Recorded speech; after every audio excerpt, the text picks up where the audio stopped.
As part of CGLCC's digital LGBT plus Global Business Summit, we're interviewing LGBT leaders in business and politics to learn more about their life and their leadership. Today, we're joined by the Prime Minister of Ireland, or Taoiseach in Irish, Dr. Leo Varadkar. Taoiseach, thank you very much for joining us today from Dublin. Not at all. My pleasure. Thanks for having me. Taoiseach, for this fireside chat, I'd like to spend the first half talking about your life and your leadership, and then moving on to economic matters. So to get us started off, you are an LGBT leader. You're one of 3 openly LGBT prime ministers. There have only been 5 ever, and you're Ireland's first. Do those facts weigh on you? I suppose I see myself as a leader and a political leader who is LGBT and also who is mixed race and has a particular background and particular life story. But, my ambition as Taoiseach, as Prime Minister and as leader of my party has always been to represent the welfare of everyone in the country and Ireland as a whole. And coming from a mixed race background or being a gay man, I suppose, is part of that. And as you say, I'm one of only 3 at the moment, with Xavier in Luxembourg and Anna Brnovic in Serbia. I'm sure there have been many in the past who weren't openly gay, but were gay. And there are definitely a lot of LGBT people in politics for various reasons. But it has been, I suppose, an honour and a privilege to be a member of government in Ireland during a time when we made some really big changes in terms of our social policy and social progress. So we're 5 years now since the marriage equality referendum, the first country to change our constitution by popular vote to allow for marriage equality. Followed that on very quickly with legislation to recognise transgender, which now needs to be further updated and reformed. And then was one of the first countries to develop a specific strategy for LGBT inclusion, particularly young people. And then, given my own background as a doctor, have very much tried to spearhead improvements around sexual health. And we started our public PrEP program, for example, in the last year or so. A little bit late happening, but good to get those things done, I think. Yes, and actually, turning to the marriage equality referendum, one of the major leaps of faith that Ireland made was to put that decision to a popular vote, the first country in the world to do so. So for those who are campaigning for change right now, what can they take from that campaign and indeed learn from that campaign? Well, I should say we put it to a popular vote because we had to.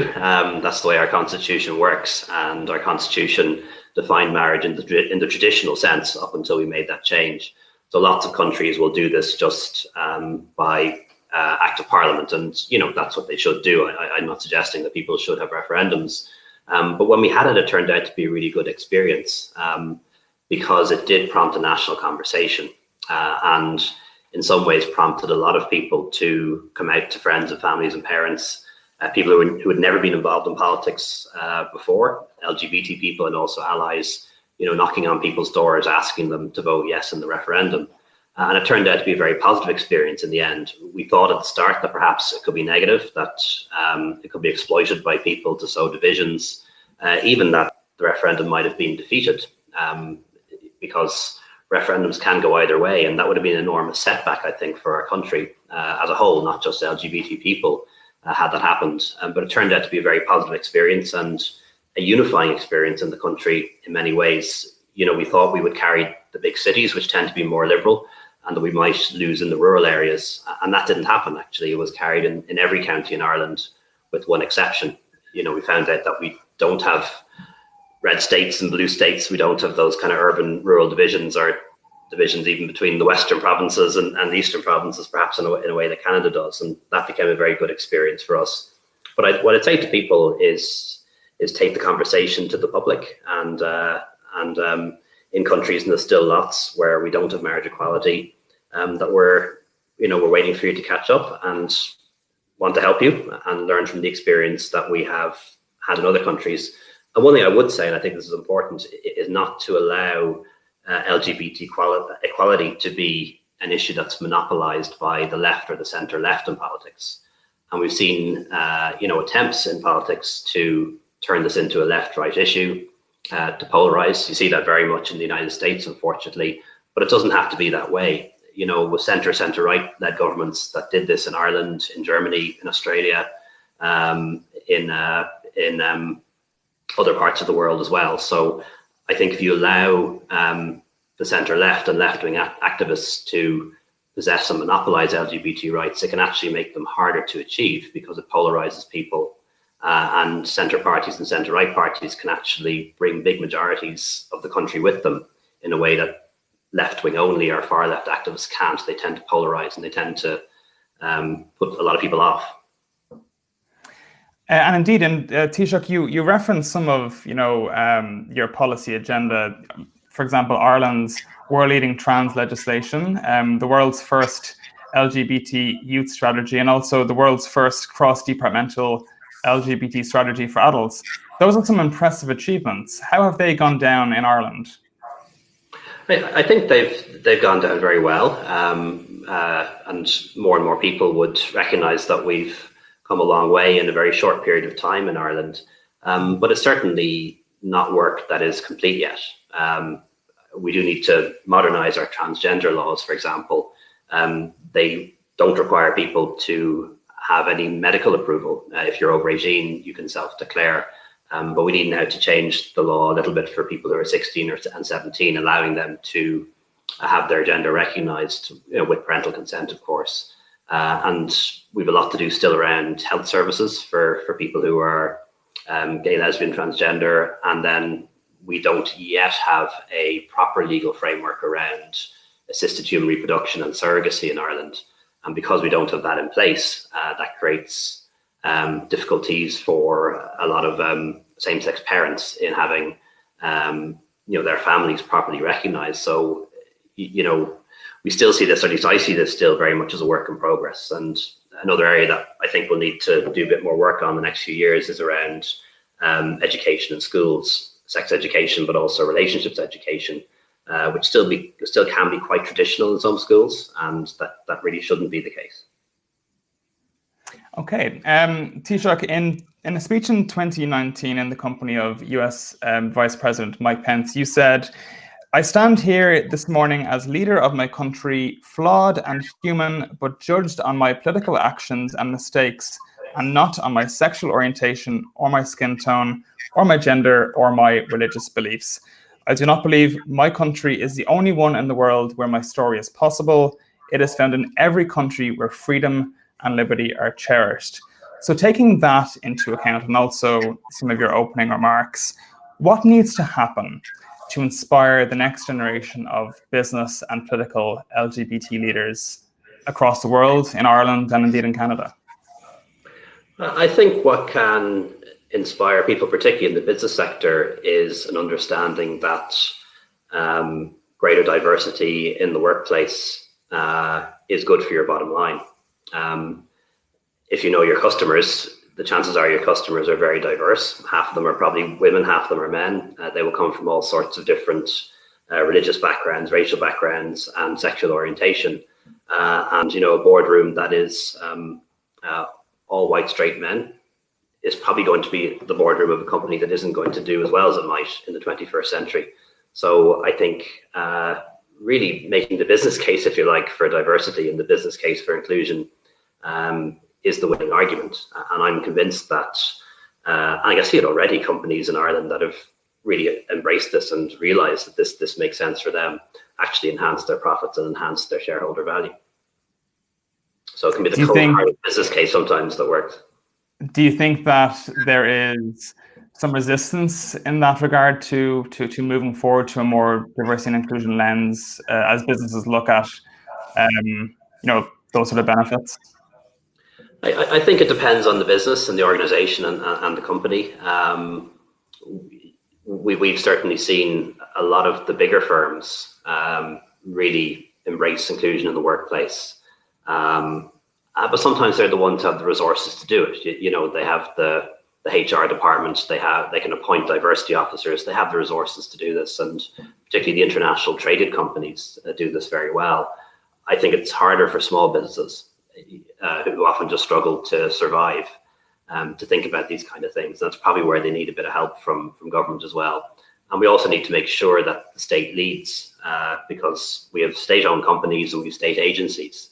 One of the things we've done very successfully in Ireland is increase the number of women serving on boards of state companies and state agencies. So, it's well over 40% now, heading towards 50%. But that hasn't been reflected in companies listed on the stock market. So we now have a government business collaboration to try and improve that. And I think that will work in terms of gender equality. We haven't done that as much in terms of the wider diversity agenda, particularly around race and around sexual orientation. But I think it potentially is a good model to follow. And then if you're to focus on the political side of things, what do you think needs to happen to encourage the next LGBT leaders in politics to rise? Well, I am encouraged that there are a lot of LGBT people who are engaged in politics and involved in politics. And, in my own constituency in West Dublin, there are 4 members, two of whom are gay. I'm not sure that's actually happened before, but as is often the case in politics and in the elections we had in Ireland, gay candidates got elected and gay candidates also didn't, and some lost their seats. And I definitely don't think in Ireland anyway it's a barrier to election or a barrier to doing well in politics. But I do think definitely what can be useful is the different programs run outside of political parties that mentor and encourage gay candidates to go forward. And there's some very good examples of that. Not so many in Europe, but a lot of very good ones in North America. Excellent. So turning now to economic matters, global trade specifically is very much on the agenda at the moment, and especially given the COVID reality, global trade has really come to a halt.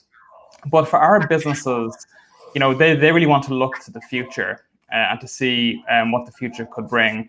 So I'd like to ask, where do you see the future of global trade going, and indeed the prospects for global trade? Well, I definitely think global trade has been very badly disrupted by COVID-19, but hopefully that's a temporary thing.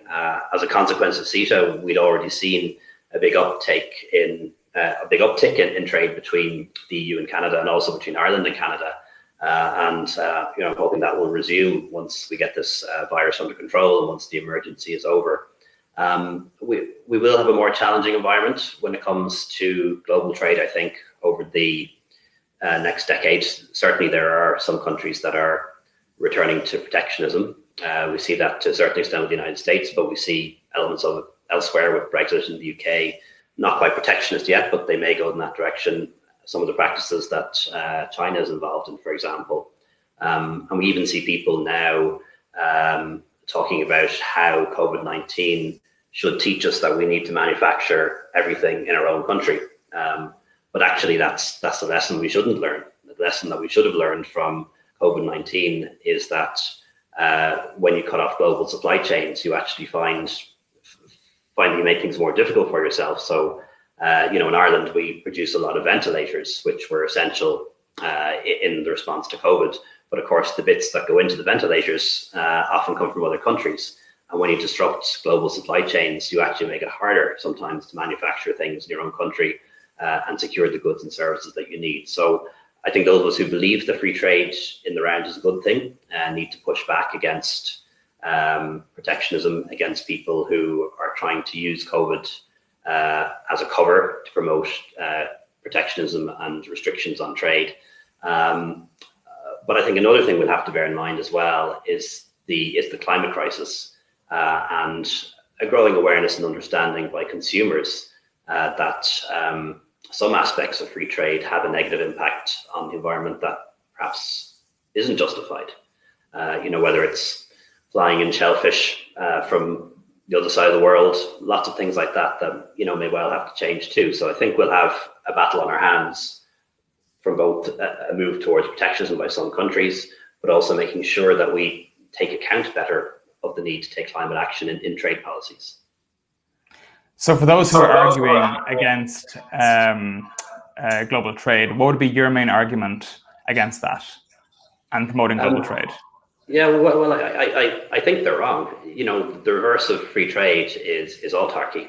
Everyone trying to produce everything for themselves, and history and common sense would tell you that that makes us poorer. If there's a country that can produce something more efficiently and at a lower cost than another country, doesn't it make sense that they should trade that and exchange it with another good or service that another country can produce more cheaply or more efficiently to a better quality?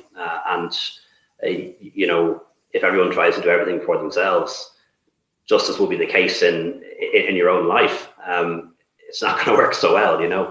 We need people to do what they do best. We need people to specialize, and we need people to do things at scale. And that's why, for centuries, global trade has made us better off. And anytime we've gone down the road of protectionism or isolationism, it hasn't ended well. And of course, Ireland is an example of a country that has really severely benefited from global trade. Yeah, very much so. We're a very connected country internationally and benefit enormously from global trade. A lot of major North American companies have their European base in Ireland, which is something that we really welcome, particularly in tech and pharma. But also, even on a very different level, we're an island that produces a lot of food. So 90% of the food that we produce is exported, mostly to Britain and other parts of Europe. And our rural economy and our farmers totally depend on that. So whether you're working in Google or Facebook in the middle of Dublin city centre, or whether you're working on a farm in the middle of rural Ireland, your livelihood is entirely dependent on those trade flows. And something I think we appreciate well in Ireland. Some people don't, believe it or not, but I think the vast majority of people in Ireland do appreciate that. And that's one of the reasons why we're so committed to maintaining the multilateral system of global trade agreements, the World Trade Organization, for example. But we don't just want it for ourselves. We want other countries that are less economically developed to be able to become part of that trading system too. Back in the 70s, when Ireland joined the European Union for the first time, this was before the single market was created and all of that, we were one of the poorest countries in Western Europe. But because of many things, including embracing free enterprise and a pro-enterprise business culture, investment in education, and also a favorable tax regime, and also embracing free trade, we've become one of the wealthiest countries in Western Europe. But we want that opportunity to be there as well for parts of Eastern Europe that aren't yet in the European Union but want to join, and also African countries in particular with massively growing populations, huge numbers of young people, and a lot of people living in poverty. And embracing economic reforms is the best way to lift people out of poverty. Look at China, for example. For all its faults, nearly 1 billion people lifted out of poverty in the past 20 years. There's nothing else can do that other than enterprise and trade and economic development. And of course, Taoiseach, narrowing in on global trade, one of the major focuses of Canada has indeed been CETA, as you referenced, the Canada-European Union Comprehensive Economic and Trade Agreement. Where do you see the major opportunities for this lie with Canadian businesses and indeed Irish businesses? Well, I'm not sure, actually. I suppose it's probably something in your line of work you'd be able to better brief me on than I can brief you. But, the benefit of it is that it essentially removes tariffs and tariff-related barriers about 99% of the time and simplifies trade procedures. So I think there are huge opportunities both for Ireland and for Canada, and we're keen to make the most of it. And part of that is Ireland expanding its operations in Canada. So we recently opened the Consulate General in Vancouver, going to do the same in Toronto. Obviously, I've been in Ottawa for years. We want to see those trading links and interpersonal links develop. I think I read that about 4.5 million people in Canada, nearly 15% of the population, have some sort of Irish roots. And that's right. That's something we want to take advantage of as well. Yeah, and just to focus in on Canada and Ireland, over the last 75 years of diplomatic relations between the two countries, there have been major examples of Canadian-Irish industry. For example, Great West Life's acquisition of Irish Life in 2013, and also the establishment of Canadian firm Shopify, who are very much involved in this conference, locating to County Galway. So I'm just wondering, where do you see the future of Canada-Ireland relations and also trade going forward? I think the most important thing is that it should go in both directions, and that we should have a bilateral flow of trade and investments that makes both countries better off, creates jobs and opportunities for everyone in both countries. And there is actually a lot of investment, Irish investment in Canada as well. I think Canada's in the top 10 investors in Ireland, and we're in the top 15 investors into Canada, and we're much smaller in Canada, so that's significant too. And what you don't want to see develop is very large trade imbalances. So I think it's essential that it should go both ways, and obviously should be services as well as goods. But I think for Canadian companies, this would be my pitch for Ireland. A lot of Canadian companies do want access to the European single market, and do want a base in the European Union. And Ireland really is the best choice in that regard. We're English speaking, we have a similar culture, we're part of the euro, part of the single market. And if you're a Canadian company and you want to have a foothold in Europe, there really is no better place for you than Ireland, especially now that the UK has decided to leave the European Union, which we deeply regret, but there are potential upsides for us. Absolutely. Taoiseach, just before we conclude, these are obviously very uncertain times for our business communities. Is there anything you'd like to say that might inspire confidence given the current situation? Well, I think, all I can say is that we will get through it. The pandemic has had a profound impact on every country affected. First of all, in terms of lives lost and people who've become very ill, and those who grieve for those whose lives have been lost. And then, of course, the economic impact, which has been enormous too, and be with us for a very long time. But, I think this is something we can bounce back from. It is a shock to economies that are fundamentally strong. The Irish economy, Canadian economies are fundamentally strong. And it's a shock, I believe, and I'm optimistic about this, that will be of a duration of 3 to 6 months. And we have to make sure that we don't turn what is a shock of 3 to 6 months into an economic crisis that goes on for years.